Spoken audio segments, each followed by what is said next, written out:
ফিলিস্তিনের মুসলমানদের আন্দোলন মুক্তি সংগ্রামকে সংহতি জানিয়ে এবি পার্টির আজকের এই গণপ্রতিবাদ সমাবেশের এখন বক্তব্য রাখবেন বাংলাদেশ জাতীয়তাবাদী আন্দোলন এনডিএম এর সংগ্রামী চেয়ারম্যান জনাব কবি হাজ্জাজ। বক্তব্য রাখার জন্য অনুরোধ করছি জনাব কবি হাজ্জাজ।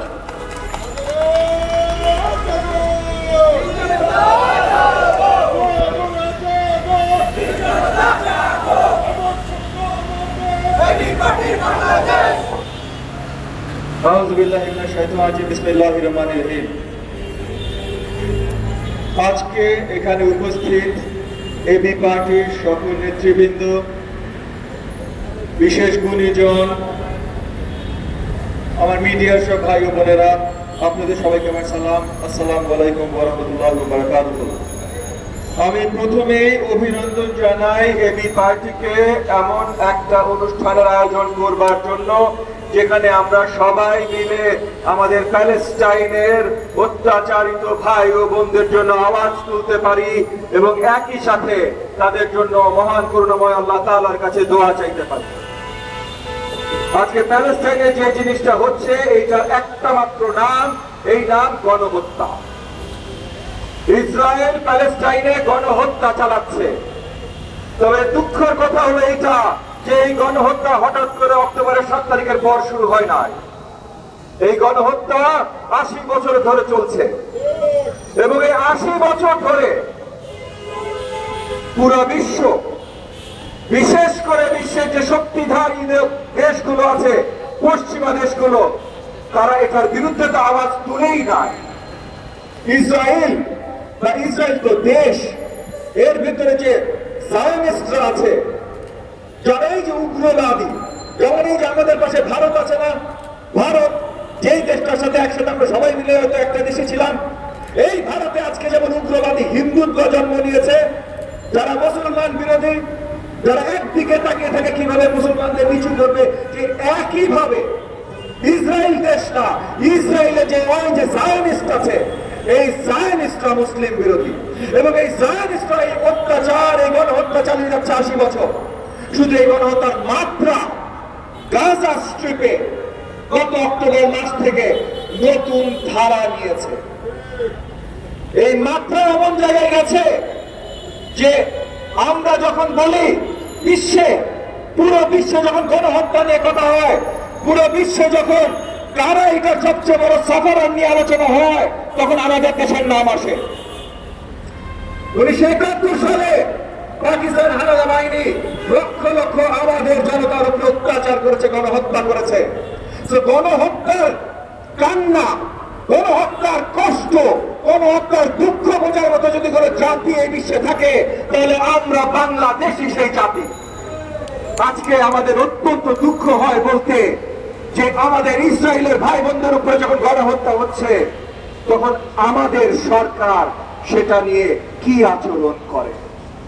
হ্যাঁ, মুখের কথা দুটো বলেছে আমাদের দেশের সরকার, কিন্তু তার বাইরে কিচ্ছু করে না।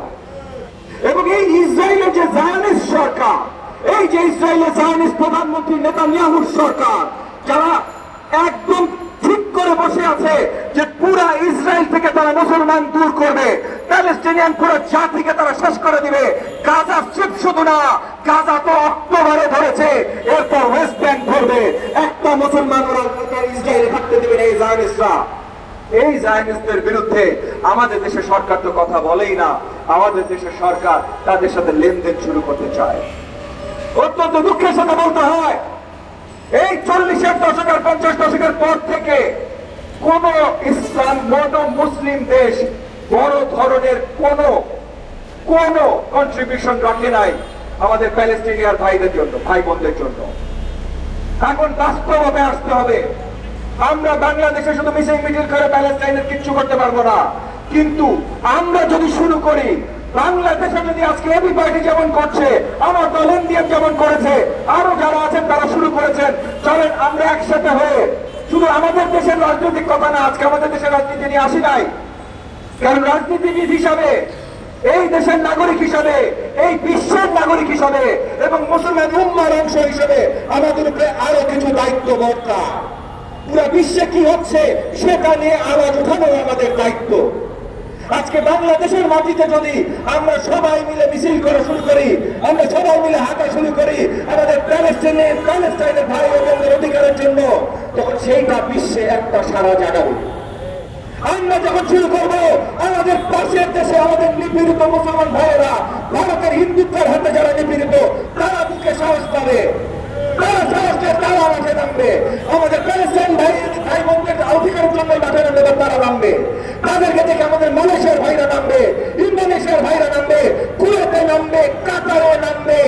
এরপর দেখবেন মুসলমান সয়লাভ এই বিশ্বের রাস্তায় কিভাবে হয়।